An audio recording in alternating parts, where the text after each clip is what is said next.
হে আমার রব, হে আল্লাহ, আমার হৃদয় আজ এক কঠিন প্রশ্নের মুখোমুখি। আমি জানি আমার জীবনে গুনাহের সংখ্যা কত।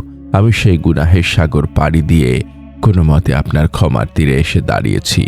আমি লজ্জিত, আমার এই লজ্জাটুকু আমার একমাত্র পুঁজি।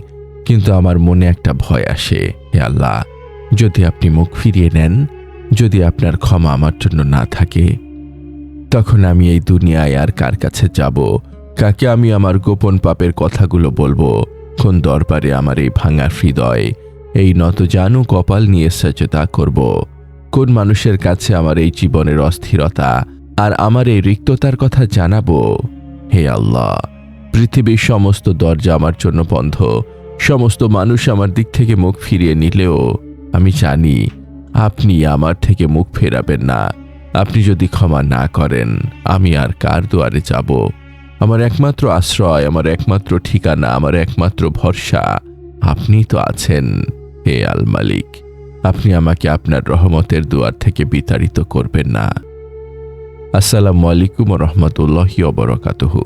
আমাদের এই প্রশান্তির আয়োজনে আপনাকে স্বাগতম। আজ আমাদের এই আধ্যাত্মিক সফরের 117তম পর্ব। আলহামদুলিল্লাহ, আমরা আজ ঈমানের সেই চূড়ান্ত ঘোষণার কথা বলবো যা প্রতিটি মুমিনের জীবনের কেন্দ্রবিন্দু। তা হল ইবাদতের ক্ষেত্রে আল্লাহর একত্ববাদ। এই একত্ববাদের মূল কথা হল ক্ষমা, আশ্রয় এবং ভরসার একমাত্র উৎস হলেন আল্লাহ তাআলা।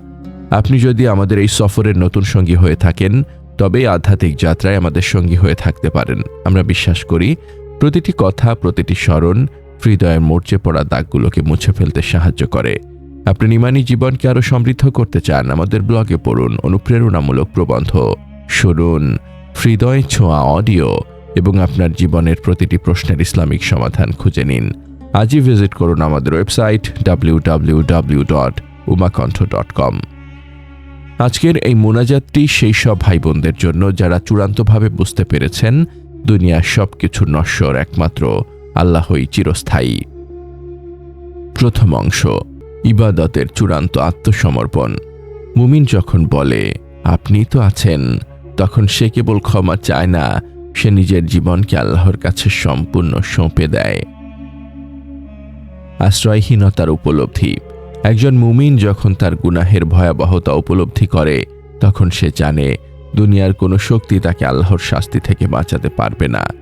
সূরা আল কাহাফে আল্লাহ বলেন, তাকে ছাড়া তুমি কখনো কোনো অভিভাবক পাবে না এবং কোনো সাহায্যকারীও পাবে না।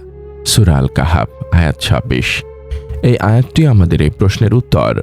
আপনি যখন লজ্জিত হয়ে যান, তখন আপনি চূড়ান্তভাবে বুঝতে পারেন আপনি আল্লাহর রহমতের ছায়া ছাড়া আর কোনো ছায়া চেনেন না।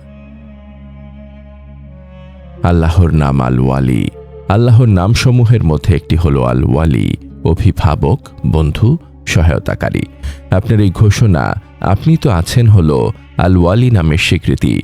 আপনি স্বীকার করছেন আপনার জীবনে সকল সিদ্ধান্ত, সকল আশ্রয়, সব নিরাপত্তা একমাত্র তার হাতে। আপনার দুর্বলতা, আপনার পাপ সবকিছু সত্ত্বেও আপনি তার অভিভাবকত্ব থেকে বের হতে চান না। শয়তানের চূড়ান্ত নিরাশা। শয়তান আপনাকে বারবার বলে তোমার কোনো ক্ষমা নেই। শয়তানের এই নিরাশার বীজ বপনের কারণ হলো সে চায় আপনি আল্লাহর কাছে যাওয়া বন্ধ করে দিন। কিন্তু আপনার এই বিশ্বাস আপনি তো আছেন শয়তানের সব যুক্তিকে গুঁড়িয়ে দেয়। এই বিশ্বাসী মুমিনের সবচেয়ে শক্তিশালী ঢাল। দ্বিতীয় অংশ, আল্লাহর মহত্ব। তিনি ক্ষমা করতে বাধ্য নন, কিন্তু ক্ষমা করাই তার স্বভাব। আল্লাহ ক্ষমা না করলে কারো কিছু বলার নেই, কিন্তু মুমিন জানে আল্লাহ তার বান্দার দিকে তাকিয়ে থাকেন।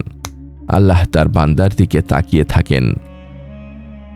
আল্লাহর নাম আল গফুর, আত-তাওয়াব। আল্লাহ এই নামগুলো রেখেছেন কারণ তিনি তার বান্দাদের ক্ষমা করতে ভালোবাসেন। যদি তিনি ক্ষমা না করতেন, তবে এই নামগুলোর কোনো সার্থকতা থাকতো না। আপনার এই ফিরে আসা এবং আপনার এই আরতি তাকে তার এই নামগুলো দিয়ে ডাকার সুযোগ তৈরি করে। হাদিসে কুদসিতে আল্লাহ বলেন, হে আদম সন্তান, তুমি যতক্ষণ আমাকে ডাকবে এবং আমার কাছে আশা রাখবে, আমি তোমাকে ক্ষমা করে দেব। তোমার কি আছে বা কি করছো, আমি সেদিকে ভ্রুক্ষেপ করব না। সুবহানাল্লাহ। আপনি যদি লক্ষবার পাপ করে থাকেন, তবুও তিনি ক্ষমা করতে প্রস্তুত। বান্দার শেষ ঠিকানা। মানুষের কাছে গেলে আপনার লজ্জা বাড়বে, আপনার কষ্ট বাড়বে, মানুষ আপনার বিচার করবে, কিন্তু আল্লাহর দুয়ারে এলে আপনার লজ্জা সত্ত্বেও তিনি আপনার পাপ ঢেকে দেবেন এবং আপনার পাপগুলোকে পুণ্যে রূপান্তর করার প্রতিশ্রুতি দেবেন। আপনার লজ্জিত অবস্থা তার কাছে আপনার আমলের চেয়েও মূল্যবান। হৃদয়ের ঘোষণা, ইখলাস। আপনি যখন বলেন আপনি তো আছেন, তখন আপনি আপনার ইবাদতকে বিশুদ্ধ করেন। আপনি স্পষ্ট করে দেন আপনি ক্ষমা বা দয়ার জন্য আর কারো দিকে তাকান না। এই ঘোষণা আপনার হৃদয়ের জিকিরকে শক্তিশালী করে। তৃতীয় অংশ, এই বিশ্বাসকে মজবুত করার পথ। যেহেতু আপনি অন্য কারো দুয়ারে যেতে চান না, তাই আল্লাহর এই দুয়ারে থাকার জন্য আপনাকে চূড়ান্ত দৃঢ়তা দেখাতে হবে। শেষ তাওবার প্রস্তুতি। আপনার জীবনের শেষ আমলটি যেন হয় একটি খাঁটি তওবা। আপনার এই বিশ্বাস আপনি তো আছেন আপনাকে সেই শেষ তওবার দিকে ধাবিত করে।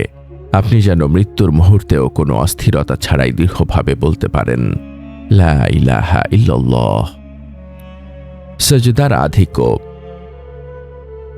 আপনার সব কথা বলার স্থান হল সাজদা। সাজদাই আল্লাহর সবচেয়ে নিকটবর্তী অবস্থা। আপনি যখন সাজদায় কাঁদতে কাঁদতে বলেন আপনি তো আছেন, তখন আপনার আত্মা সেই সত্যকে অনুভব করে। আপনার সাজদার অশ্রু আপনার গুনাহের সাগরকে ধুয়ে দেয়। অবিচল প্রচেষ্টা। আপনার গুনাহের সাগর পার হওয়ার সংগ্রাম চলবে। আপনার কাজ হলো প্রতিজ্ঞা ভেঙে যাওয়ার পরও বারবার ফিরে আসা। এই বারবার ফিরে আসার চেষ্টাই আল্লাহর কাছে সবচেয়ে প্রিয়, কারণ আপনার এই প্রচেষ্টা প্রমাণ করে আপনি অন্য কারো দিকে মুখ ফেরাচ্ছেন না। রহমতের ছায়ার আশা। আপনার এই আত্মসমর্পণ আপনাকে আল্লাহর আরশের ছায়ার নিচে নিয়ে যেতে পারে। সেই কঠিন দিনে যখন সবাই আশ্রয় খুঁজবে, আপনার এই একনিষ্ঠ বিশ্বাসী আপনাকে চূড়ান্ত নিরাপত্তা দেবে। হে আমার ভাই, হে আমার বোন, আপনার এই ঘোষণা আপনি তো আছেন তাওহীদের সর্বোচ্চ ঘোষণা। আপনি কখনোই নিরাশ হবেন না। আপনার রব আপনাকে ক্ষমা করতে চান বলেই আপনি এই কথাটি বলতে পারছেন। হে আল্লাহ, হে আল আহাদুস সামাদ, হে আল ওয়ালি, হে আল মালিক, আমি আপনার সেই বান্দা যার সকল আশ্রয়, সব আশা, সকল ইবাদত আপনার জন্য। আমি লজ্জিত, কিন্তু আমি নিরাশ নই। হে রব, আপনি যদি ক্ষমা না করেন আমি আর কার দুয়ারে যাব? আপনি তো আছেন। আমার এই দুর্বল বিশ্বাসটুকুকে আপনি মজবুত করে দিন, যেন শয়তান বা দুনিয়ার কোনো লোভ আমাকে আপনার থেকে বিচ্যুত করতে না পারেন। আমার জীবনের সকল গুনাহ, সব ব্যর্থতা, সব ত্রুটি আপনি আপনার রহমত দিয়ে ঢেকে দিন। আমার জীবনের শেষ পরিণতি যেন আপনার এই আশ্রয় এবং ভালোবাসার উপর হয়। আমাকে এমন দৃঢ়তা দিন যেন কিয়ামতের দিনে সমস্ত সৃষ্টির সামনেও আমি হাসি মুখে বলতে পারি, আমি আপনার রহমতের ছায়া ছাড়া আর কোনো ছায়া চিনি না। আপনি আমাকে আপনার আরশের নিচে স্থান দিন এবং আপনার দিদার দান করুন। হে আমার রব, আপনি আমার প্রতি যে কল্যাণ নাজিল করবেন আমি তার মুখাপেক্ষী। আমি আপনার মুখাপেক্ষী, হে আমার রব, আর আপনি তো ক্ষমাকারীদের মধ্যে শ্রেষ্ঠ। আমাদের এই মহৎ বার্তা ছড়িয়ে দিতে এবং ইসলামের আলোকে প্রতিটি হৃদয়ে পৌঁছে দিতে অনুগ্রহ করে এই প্রচেষ্টাকে সাবস্ক্রাইব করে আমাদের সাথে থাকুন। আপনার প্রতিটি অনুসরণই আমাদের এই পথ চলাকে আরো বেগবান করবে। আমিন ইয়া রাব্বাল আলামিন।